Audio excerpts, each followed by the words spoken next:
Привет! Сегодня у нас будет интервью в прямом эфире. Мы будем брать интервью у Ваэля. Давайте мы его позовем. Привет! Добрый Как у вас день. дела? Отлично. Как у вас? Тоже хорошо. Солнце. Не очень холодно в Москве, поэтому Да, хорошо. сегодня почти 19 градусов. Очень тепло. Да. Расскажите о себе, кто вы, откуда вы. Меня зовут Ибрагим Ваиль Фахим. Я доцент кафедры русского языка Инчанского университета. Я здесь сейчас в Москве для прохождения стажировки в институте имени Пушкина.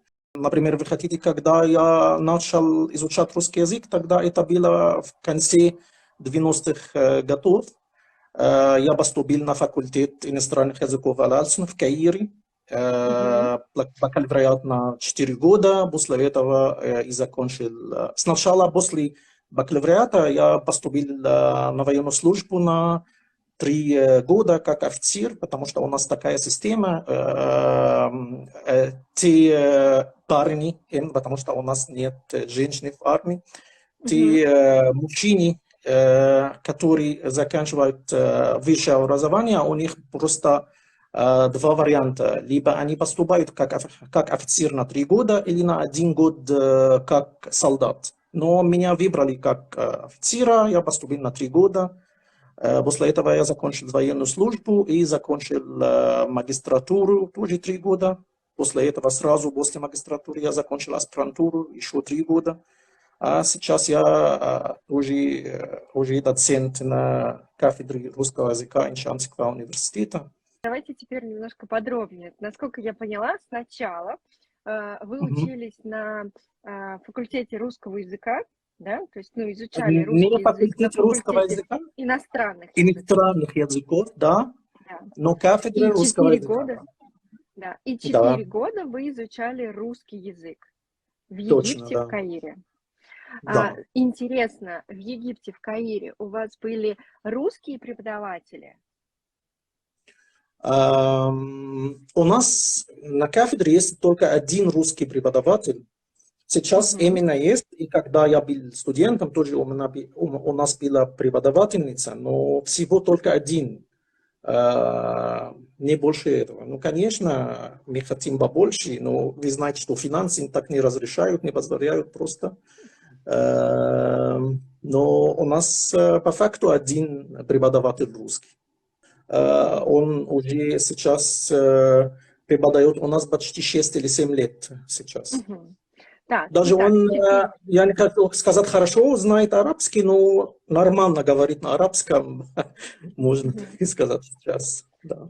Так, хорошо. То есть там живет и выучил арабский. Отлично, замечательно. 4 года в университете на бакалавриате, русский язык. Да. Потом 3 года в армии. Служили офицером. Да. В армии вы продолжали учить русский язык? Вам был нужен русский язык для службы в армии? Сначала я подумал, что они меня выбрали в качестве офицера, чтобы там преподают русский язык или так далее. Но, к сожалению, я просто служил как обычный офицер в пешеходной батальоне, просто и так далее, а потом закончил службу и еще вернулся к моей основной работе в университете. То есть мне очень понравилось, к сожалению, я была обычным офицером, а не Да, потому что просто я ожидал это, что потому что у нас в армии есть такой институт, который называется Институт вооруженных сил. Там преподают несколько языков, включая русский язык. Поэтому я просто ожидал, что меня, например, назначают в этом институте, но, к сожалению, это не случилось. Так, понятно. И потом еще 3 года магистратуры и аспирантуры сколько лет? Тоже 3. Вы прям 4, 3. Вы прям как учились на врача. Но да, я врач по русскому языку, можно так сказать. Так, хорошо.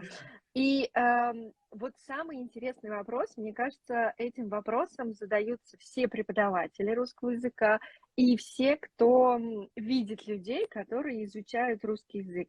Почему? Почему именно русский язык? Зачем он вам?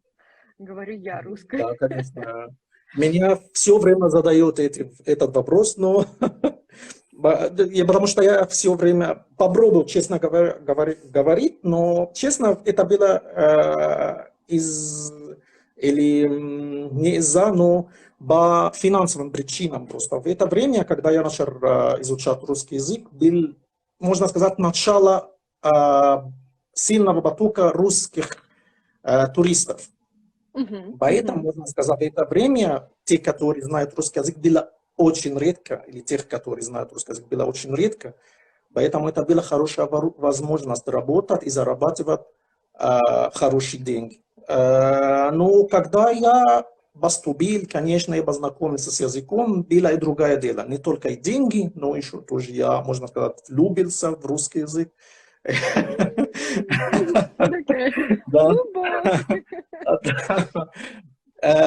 И даже после этого, несмотря на то, что, например, те мои коллеги, которые закончили бакалавриат в том же самом году, когда я закончил, и они начали работать в туризме, они очень хорошо зарабатывали. Но я предпочел продолжать работать в университете, не только изучать, но и преподавать русский язык. Теперь интересный вопрос, а сколько человек изучало русский язык в конце 90-х годов в Каире? Какое количество человек было в группе? Хороший вопрос тоже, потому что сейчас, если это будет хороший, чтобы сделать сравнение с сегодняшней, конечно, ситуацией. Когда я поступил, был сокурсники, я думаю, что у нас всех было 100 или 120 в это время. Вау, это большое количество. Но сейчас будет чуть побольше, когда вы узнаете, что сейчас почти 300.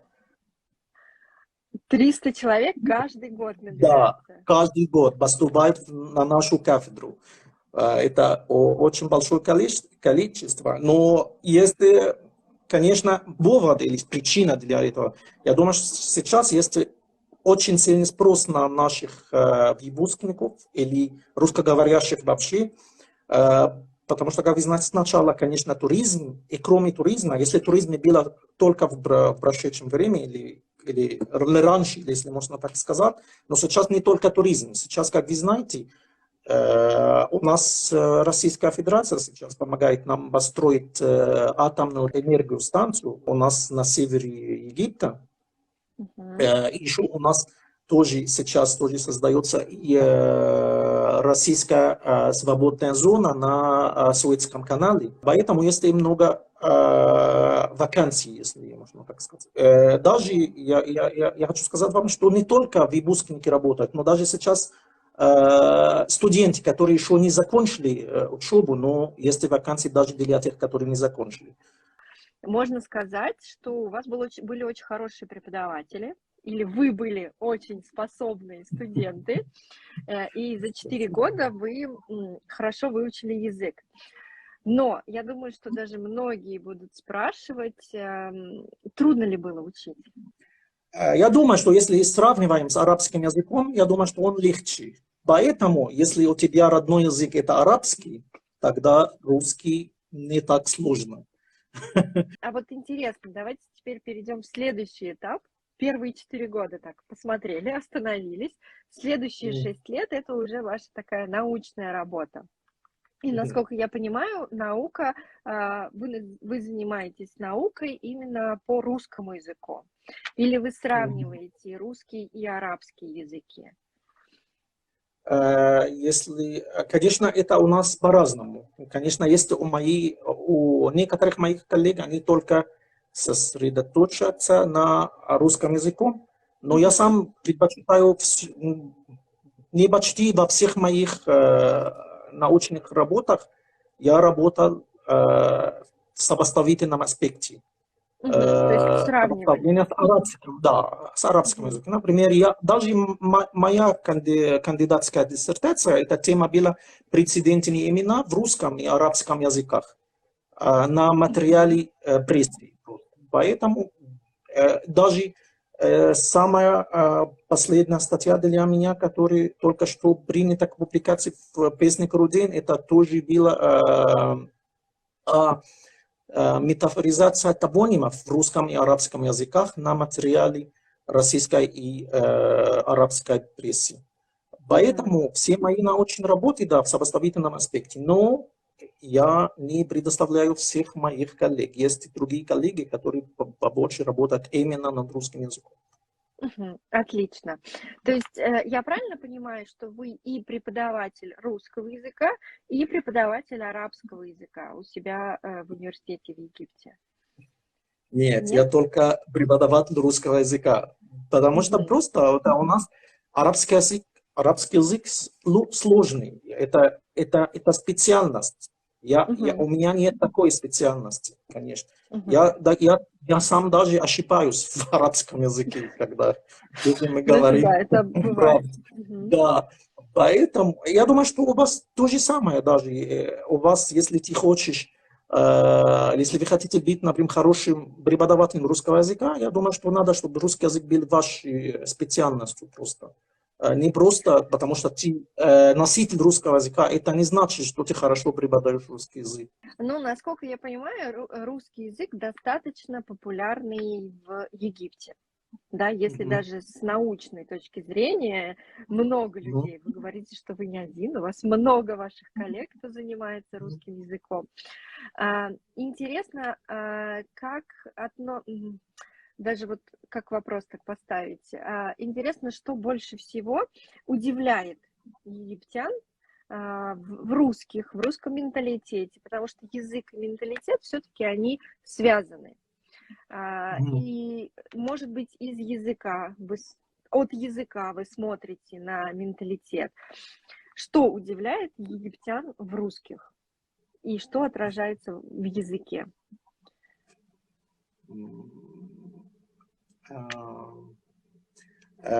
Трудный Сейчас вопрос. у меня нет в голове что-то, которое... Нет, немного, просто у меня нет в голове что-то определенное. Но, конечно, есть и культурные различия, даже жесты и мимики, может быть, разные в разных культурах. Например, я могу только привести только один случай, когда я работал в туризме, например. У нас просто вот была кошка, которая идет рядом с нами, а вот туристы сказали, кошка, да. Они просто обращались к этой кошке и с таким звукоподражанием, вот кис-кис-кис, например. Да, русские говорят кошкам кис-кис, да. Кис-кис-кис-кис. Да, а у нас нет, у нас пис-пис-пис, беет. Русские так обозначают совсем другое. Я даже, да, в этой ситуации даже я пошутил с ним, сказал, вот, кошка уже не обращает внимания, потому что просто она вас не понимает. Потому что она уже привыкнула к нашим обращениям, к нашему обращению, они кис-кис важны. Но, честно, я не комплимент делаю, когда я говорю, что египтяне очень любят и сочувствуют, конечно, русским людям и думают, что они добрые и просто не как другие, например, строгие народы. Я не хочу назвать, чтобы у меня дискриминация, но есть, конечно, такие, но честно, мы очень любим русский народ и именно Россию. Так, хорошо, нам очень приятно. А мы, в свою очередь, из России любим ездить отдыхать в Египет. Да, я это вижу и знаю. Так, хорошо. Расскажите, пожалуйста, о вашей сегодняшней жизни в России. Много ли вы учитесь, или у вас больше времени заниматься вашей научной работой? И вообще, как обстоят дела в современной России сейчас? Ну, в современной России. Сначала у меня такая ситуация, например, я приехал сюда в Россию сначала по программе повышения квалификации через Россотрудничество. Да, Россотрудничество. Да, именно. Это просто повышение квалификации на 10 месяцев. Но это просто как повышение квалификации. Я не могу заниматься исследовательской работой. Поэтому параллельно с этим я заключил договор с Институтом русского языка имени Пушкина, чтобы они назначили мне научного руководителя. Я выбрал именно Мамонтова Александра Степановича, потому что я работал с ним раньше, в 2015 году, чтобы мы занимались просто исследованием в лингвистике. Просто. Поэтому у меня вот, как можно сказать, два направления. Вот индивидуальное с Мамонтовым и еще групповое изучение по повышению квалификации в институте имени Пушкина. Если вы говорите о моем дне в России, здесь, конечно, я не могу сказать, что это сегодняшняя система, но по-разному, конечно. Конечно, у меня работа, я тоже занимаюсь чтением, или я пишу, например, что-то в мои исследования, но я тоже посещаю музеи, парки. Я почти все парки в Москве уже увидел и был. В отличие от всех москвичей, мы еще не везде были. Да. У вас есть такая возможность. Да. Тоже во всех популярных музеях был. Третьяковская галерея, исторический музей. Даже в прошлую неделю я был в музее, я думаю, что специального характера. Это музей обороны Москвы. Я тоже путешествовал по некоторым городам. Я был почти во всех городах Золотого кольца. Но я тоже был в Нижнем Новгороде. Надеюсь, что я поеду тоже в Казань и успею до моего отъезда из России. Вот так. Значит, музеи, парки. Но вы знаете, что ваша страна очень большая. Я не знаю, я успею все увидеть или нет. Да. Конечно, я очень хотел в Байкал тоже, но очень далеко и очень дорого, поэтому я очень, конечно, сожалею, что я не смогу. Так, хорошо. Теперь вопрос, я думаю, тоже возникнет у многих. Вы уже преподаватель русского языка. Зачем вам продолжать учить русский язык? Почему вы приехали по линии Россотрудничества и почему вы учитесь? Вы же преподаете. Зачем вам учиться? Хороший вопрос, да.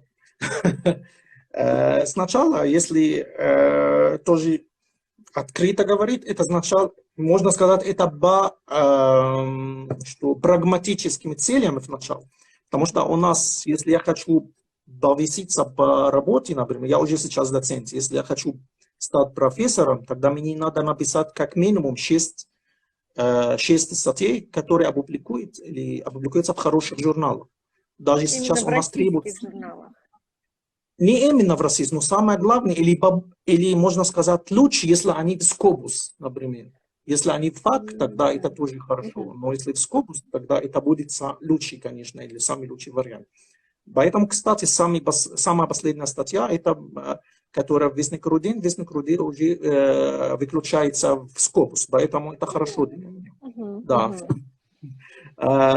Поэтому я приехал сюда, конечно, чтобы написать эти статьи. Это помогает, это поможет мне повыситься по работе, стать профессором. Надеюсь, что это я сделаю через 3 или 4 года. Ну, а учеба, то есть вы все равно ходите на занятия. Я даже знакома с вашим преподавателем, который вам преподает русский. Что же вы там изучаете? Она вас учит писать статьи? Нет, например, у нас мы изучаем какие-то лингвистические явления, например, как я сказал. Последняя, например, статья это была о метафоризации топонимов. Например, как у вас, у нас, конечно, используются топонимы или названия мест в переносном значении. То есть вы это изучаете на уроке, а потом по темам, которые были на уроке, пишете статьи? Нет, но может, например, может идея статьи возникать, например, в уроке. Например, я написал тоже 3 или 4 года назад статью, которая возникла или идея этой статьи возникла у меня в уроке. Например, я преподаю морфологию для студентов 3-го курса. И у нас, например, во втором семестре я преподаю им прилагательные, именно качественные и относительные прилагательные, и, конечно, притяжательные прилагательные. И как, например, переходит качественный в относительный, а относительный в качественный, и притяжательный в качественный или относительный, например. Это я знаю, что это теоретически очень скучно, но есть. Да. Но поэтому, когда это возникло в классе у меня, почему я не пишу статью об этом явлении и так далее. Но, конечно, не все мои статьи или не все идеи моих статей были связаны с преподаванием русского языка в классе. Есть просто чисто теоретически. Так, хорошо, интересно. И интересно узнать, что наукой, как русским языком занимаются не только русские, вот иностранцы тоже. Это приятно для русского Кстати, языка. самые последние 2 статьи я написал, это был соавтором со мной Мамонтов Александр Степанович. Это было Ваш руководитель. Да, мы просто были соавторы. Я и он вместе написали эту статью. Тут уже, кажется, пишут на арабском, но я не понимаю, что пишут. Это арабский? Саляму алейкум аля ахликум. Значит, как здравствуйте, например. Салям алейкум, я знаю. Саляму алейкум значит в переводе на русский значит мир вам. Но это разве не просто здравствуйте? Это как можно приветствие, конечно, но если мы хотим дословно перевести, тогда это мир вам. Я просто родилась в Казахстане, и я знакома с фразами этими, они тоже есть в казахском языке. И, например, знаю, что в казахской культуре, когда говорят «салям алейкум», отвечать нужно «алейкум ассалям». Отлично. В Египте также? То же самое, да, потому что, я думаю, что это не... Конечно, я не знаю казахский, но я знаю, это точно арабский язык, не казахский, я думаю. Последний вопрос. Как вы думаете, какое будущее русского языка в Египте? Мы уже заметили рост. В конце 90-х было 100 человек у вас на факультете. Сейчас уже 300 человек. Что же будет дальше? Будет расти или будет уменьшаться? Интересно. Хорошо. Сначала мы только говорили о том, что учащихся побольше, или желающих изучать русский язык. Но сейчас тоже и учебные заведения, которые преподают русский язык, или можно как кафедры русского языка в Египте, тоже побольше. Если вы, например, если мы сравним, например, сейчас только с 2015 годом, например, до 2015 года был только наша кафедра в Египте, которая преподает русский язык. Только, и значит, почти меньше 10 год. Не только в Каире, а во всем Египте. Но я только говорю, конечно, о государственном месте, который преподает русский язык. Но, конечно, у нас, например, Российский центр науки и культуры, это другая вещь, конечно. Я говорю только в университетах, в египетских университетах. Поэтому только, я думаю, что тут 2014 года или 2015 года была только наша кафедра. А сейчас почти есть 6 кафедр. Значит, только в последние 7 лет появились или открылись еще 5 или 6 кафедр в Египте. Это в Луксоре, в Асуане, в Хургаде. В следующем году будет в Шарме, в университете короля Сальмана и Каирском университете тоже, потому что наша кафедра это в Эншамском университете, есть еще и Каирский университет. Там тоже кафедра уже открылась в 2015 году. Поэтому сейчас почти сейчас 6, и еще 2 кафедры будет в следующем или, например, в 2024 году откроется. Поэтому я думаю, что будущее, конечно, лучше места, которые преподают русский язык, побольше будут. И таким образом тоже и учащиеся будут побольше. Как я говорю сейчас, может быть, я думаю, что да, нас было мало, например, 15 или 20. Да, может быть, для вас много, но я говорю, нас было 100, например, но сейчас можно 300 или 400, но сейчас я думаю, что рабочих мест побольше. Не только в туризме, у нас почти был только туризм как место для работы. Но сейчас, как я уже сказал, сейчас есть и атомная энергостанция, есть еще и свободная зона, русская зона на Суэцком канале. Сейчас даже в контактных центрах, на колл-центрах работают даже. И хорошо зарабатывают. Очень, даже лучше меня в университете. Русскоязычных. Да, русскоязычных. Ну, не будем говорить про зарплату в университете. Здесь в России не все так хорошо. Да. Интересно, вы говорите, что открываются новые кафедры, да, открываются, ну, кафедры не только в Каире, да, и в других городах тоже.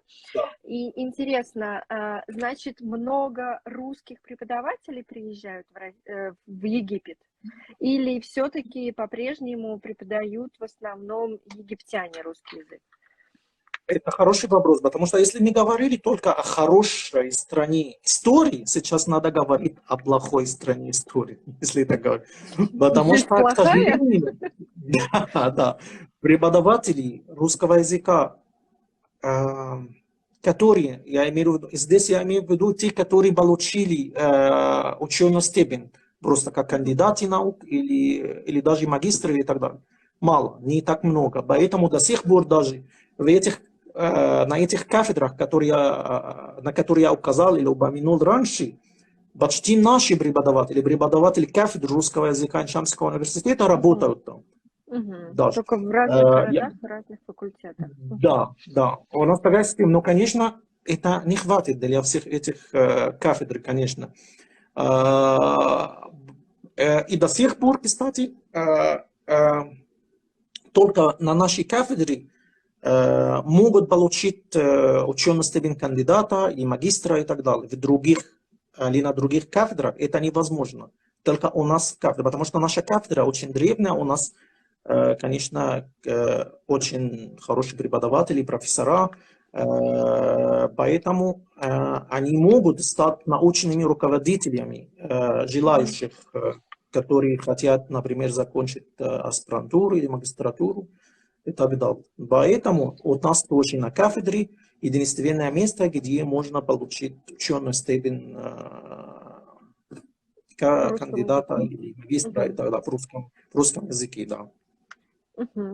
Можно ли учить русский язык, не говоря с носителями языка, с людьми, которые говорят на русском языке с рождения? Можно ли выучить язык?